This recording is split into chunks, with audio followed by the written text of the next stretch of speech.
आणि म्हणून काळाची गरज आहे, आणि म्हणून काळाची गरज आहे की राजकीय पक्ष वाचले पाहिजे. राजकीय पक्ष जे आहेत ते वाचले पाहिजेत आणि ते वाचवण्याचं काम हे आपलं हे लक्षात घ्या. लढण्याचं काम आमचं आहे ते आम्ही करतोय, पक्ष वाचवण्याचं काम ही आपली जबाबदारी आहे आणि मतदान देऊन राजकीय पक्ष वाचवणं ही गरजेचं आहे. मित्रो, उद्याचे राजकीय पक्ष टिकले नाहीत तर बदलापूर सारखी परिस्थिती गावागावामध्ये घडल्याशिवाय राहणार नाही हे लक्षात घ्या. तुम्हा सगळ्यांना आश्चर्य वाटत असेल, मोदी काय म्हणत होता, ना खाऊंगा ना खाने दूंगा. अरे मोदी,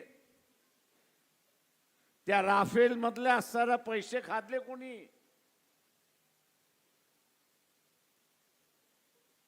मोदीने खाल्ले नाही हे मी सांगतो. त्यांनी रिलायन्सला ते पैसे खायला दिले, अनिल अंबानीला खायला दिले. केस बिनकुल करावी माझ्यावरती, पुराव्याचा कट सिद्ध करून टाकेन. आणि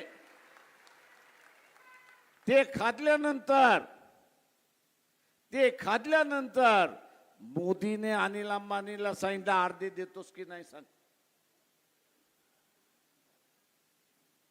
अर्धे देतोस की नाही सांग. आता दिल्याशिवाय मार्ग नाही का? नाही त्या अनिल अंबानीला माहिती आहे की तू असणारा बँकरप्ट झालेला आहे, कधीही जेलमध्ये जाऊ शकतो. आणि मोदी काय म्हणतो, मैंने तो खाया नाही. अरे तू दुसऱ्याला खायला सांगितलं त्याचा वाटा घेतलास ना, एकच झालं ना, एकच झालं. आणि म्हणून मित्रो, हे भारतीय जनता पक्षाचं सरकार सगळ्यात मोठं भ्रष्टाचाराचं सरकार आहे. मी काँग्रेसवाल्यांना नेहमी म्हणतो ते साले भुरटे चोर आहेत.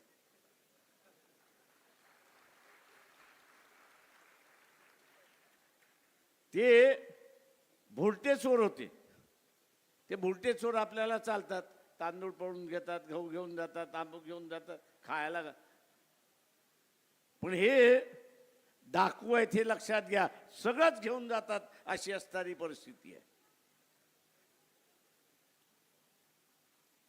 भारतीय जनता पक्षाचं सरकार हे डाकूचं सरकार आहे.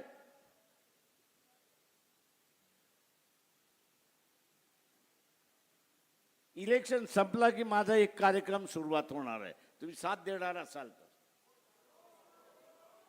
या सगळ्यांच्या बेनामी प्रॉपर्टीज मला माहिती आहे. आता मी एकटा त्या सगळ्या बेनामी प्रॉपर्टी मध्ये जाऊ शकत नाही. तुम्ही जर साथ दिली तर तुमच्या नावावरती त्या बेनामी प्रॉपर्टीज मी करून घेतो.